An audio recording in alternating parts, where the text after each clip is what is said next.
ஆசார வாசல் வந்து கதவை தாள் தட்டுகின்றார். கதவை தாள் தட்டும் சத்தத்தை காதிலே கேட்டால் பகவதி அம்மன். உடனே பகவதி அம்மன் கேட்கிறார், யாரடா மானிடனே, அர்த்தராத்திரி வேளையிலே அடகதவை தாட்டிக்கிட்டவன் யாரடா?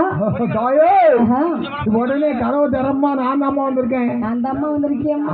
கதவை திறந்து வெளியிலே வருகின்ற போது மகனே யாரப்பா நீ அம்மா தாயே என்று பகவதி அம்மன் கேட்கின்ற போது சுடலை கேட்கின்றார். என் அம்மா கேட்கிறார், அம்மா நான் யார் தெரியுமா? யாரப்பா நீ? நான் பிறந்ததுதான் கைலாயம், வளர்ந்ததுதான் பிள்ளைவானம்.